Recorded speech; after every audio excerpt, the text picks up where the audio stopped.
Back when I was 18, the summer was in full swing, and with school out of the picture and no job to occupy my time, my days were largely spent indoors, immersed in video games, binge-watching YouTube and TV shows, or simply unwinding. On this particular night, my parents were out of town, a familiar occurrence that never raised any concerns. While sometimes I'd invite friends over, this evening was all about relishing the solitude. As the night unfolded, I found myself engrossed in a rerun of one of my favorite shows on Netflix, simultaneously scrolling through my phone. The clock ticked past 11 or 12 when an unexpected knock echoed through the quiet of the night.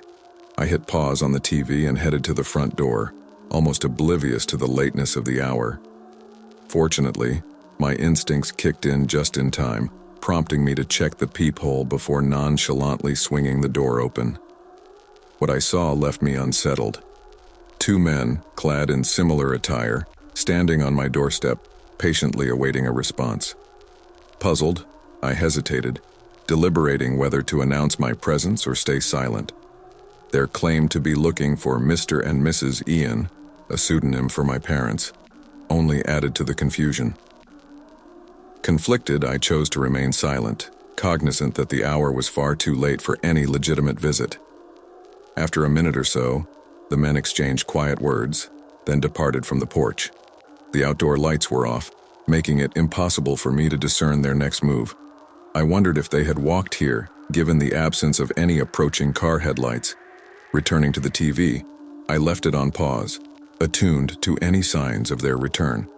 Within minutes, the unmistakable sound of footsteps reached my ears. This time, instead of knocking, they circumvented the house, making their way to the backyard. Hastening to the back window, I witnessed them opening the fence and entering. I concealed myself from their view but listened as they approached the back door, engaging in hushed conversation before attempting to manipulate the door. Seizing the opportunity, I grabbed my phone and sought refuge inside the garage, swiftly dialing the police to report the possible break-in. In less than a minute, a deafening pop resonated through the house, signaling the successful breach of the back door. Their footsteps traversed the house, ascending the stairs toward the bedrooms. A door opened, they entered, and silence followed. In the nerve-wracking stillness, I waited for what felt like an eternity. The arrival of the police broke the silence. A few officers rushed upstairs while one came to the garage, guiding me outside. The intruders offered no resistance but maintained a steadfast silence regarding their motive.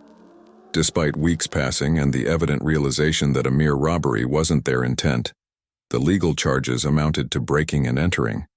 The incident leaves me haunted by the notion that they were searching for my parents, almost as if they intended to wait upstairs until their return from the trip.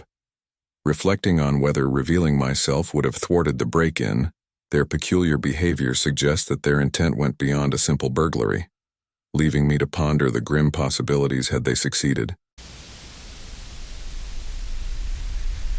In the vast expanse on the outskirts of a mid-sized town in Wyoming, I've built my abode, and the allure lies in the possibility of owning a substantial plot of land, a dream not as far-fetched as it might be in other states.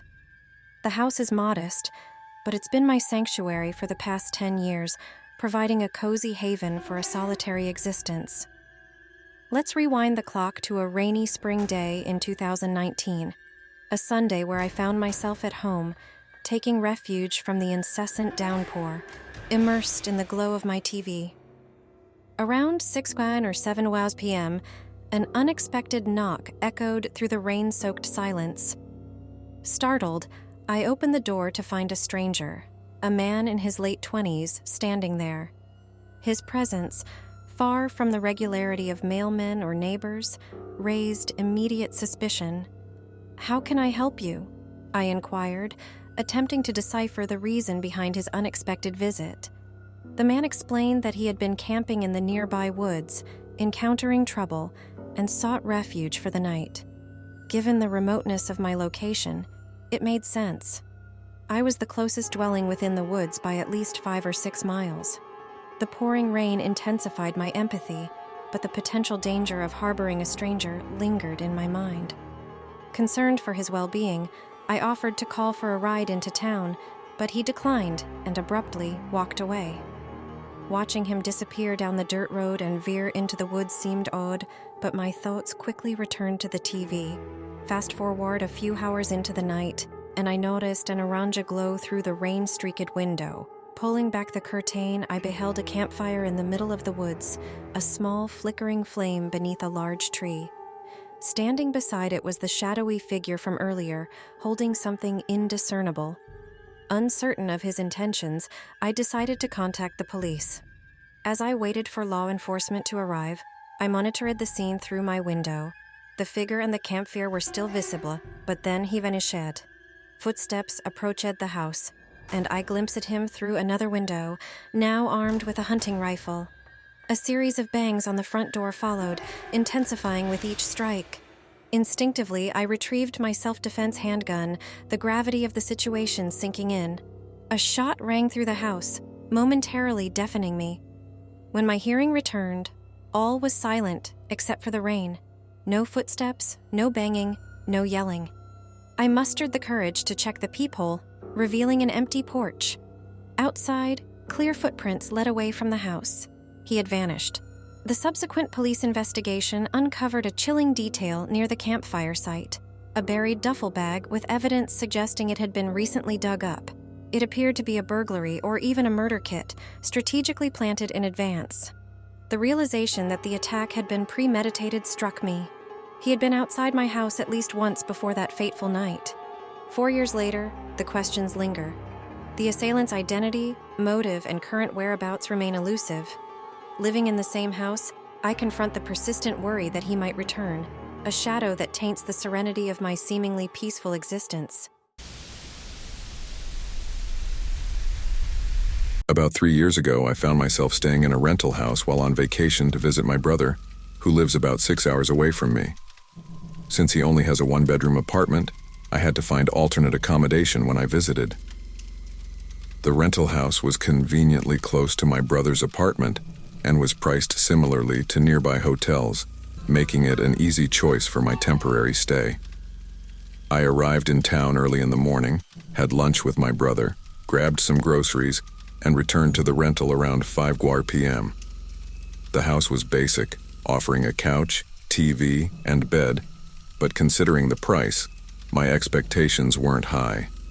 Exhausted from the day's activities, I stayed up until 9 p.m. before finally getting into bed. However, my night took an unexpected turn.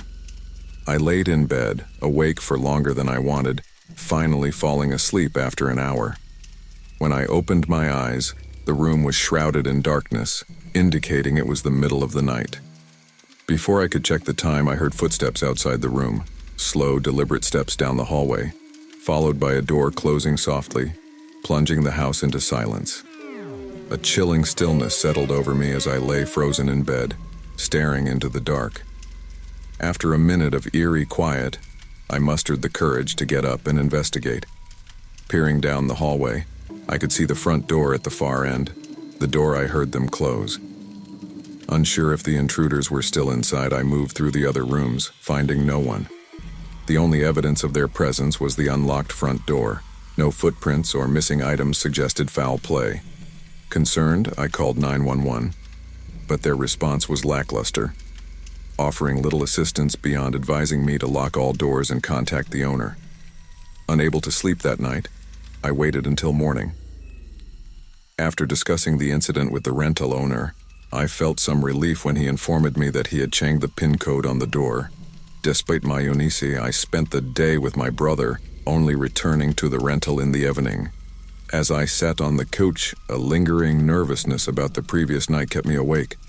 Needing a good night's sleep, I decided to go through the house again, hoping to ease my mind. I meticulously checked each room, but as I reached the bedroom, I heard footsteps running toward me. I glimpsed a large man who slammed the bedroom door shut before swiftly departing toward the living room.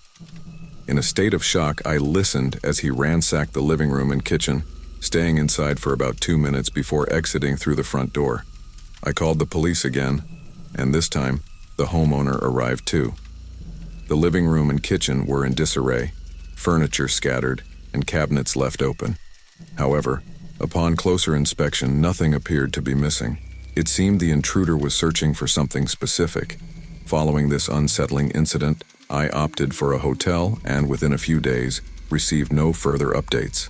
The mystery of the intruder's hiding place, his duration in the house with me, and the unanswered questions have lingered, leaving me with a sense of unease and curiosity. The uncertainty of what could have happened had I fallen asleep that night continues to haunt me.